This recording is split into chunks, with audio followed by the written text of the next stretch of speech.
Today, we will explore Saint Augustine's problem of evil. The question of evil has troubled human minds for centuries. If God is all-powerful, all-knowing, and perfectly good, then why does evil exist in the world? This is known as the problem of evil, one of the most important challenges in philosophy and theology. Among the earliest and most influential thinkers to address this problem was Saint Augustine, a Christian philosopher and theologian whose ideas shaped Western thought for over 1,000 years. Augustine did not deny the existence of evil. Instead, he tried to explain what evil really is and how it can exist in the world created by a perfect God.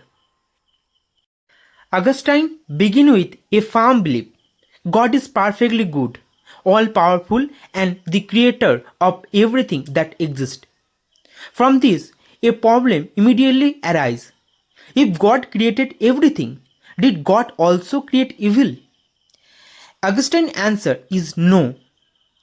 He argued that everything created by God is good by nature because it's come from a perfect source.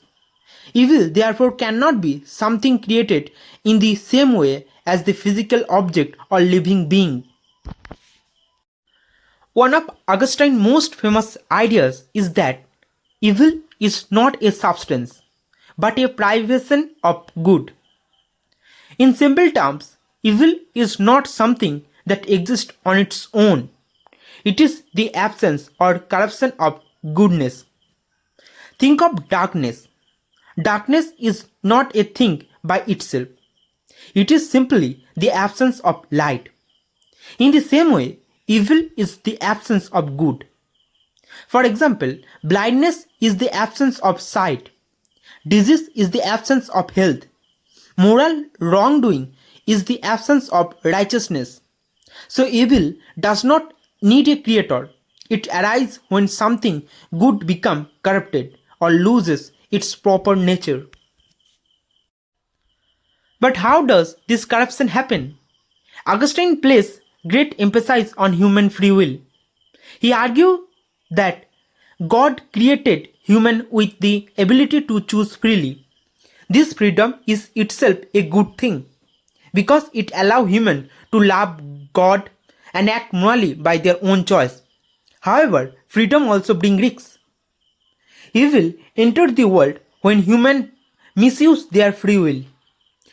When they turn away from good and choose lesser goods over higher ones, this misuse of freedom leads to moral evil such as greed, violence, dishonesty.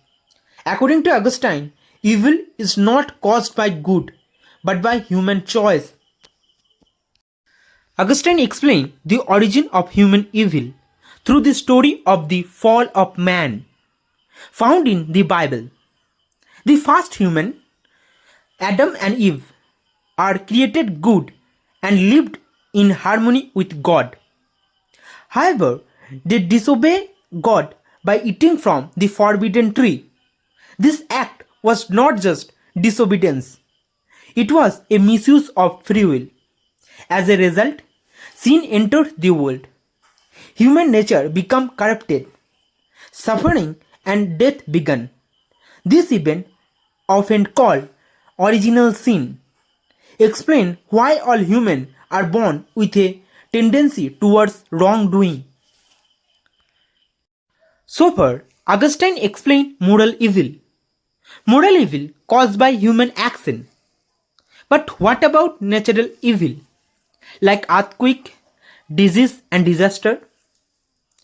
Augustine connects natural evil to the fall. He argues that the disorder in nature is a consequence of human sin. When humanity turned away from God, the harmony of creation was disturbed. Thus, natural suffering is not directly created by God, but is part of a world that has fallen from its original perfection. Another important aspect of Augustine theory is divine justice. He believed that evil and suffering can serve as punishment for sin or a means of moral growth. Even when suffering seems harsh, Augustine insists that God remains just and good. Humans, with their limited understanding, may not always see the bigger picture. A key question remains: if God is all powerful, why does not He stop evil? Augustine answered that allowing evil can lead to a greater good. For example, courage cannot exist without danger. Forgiveness cannot exist without wrongdoing. Compassion cannot exist without suffering. In this sense, a world with free will and the possibility of evil is better than a world without freedom at all. Although Augustine's explanation is influential, it has been criticized. Some critics argue, if God all-powerful, why create beings capable of such great evil? Why should all humanity suffer because of the action of Adam and Eve? Is it fair to link natural disaster to human sin? Other question, whether evil can truly be just an absence, since suffering often feels very real and powerful. Saint Augustine's response to the problem of evil remains one of the most important in philosophical history. He teaches that evil is not a created thing, but a lack of good. Human freedom is the source of moral evil. The world's suffering is connected to a fallen state of creation. And even in the presence of evil, God's goodness remains intact. Whether one agrees with him or not, Augustine's ideas continue to shape how we think about evil, responsibility, and the nature of the universe. If you are still watching, I hope you are finding this content useful. Please like and share this video, subscribe to the channel, and share your thought in the comment. Your support motivates me to create even more content like this.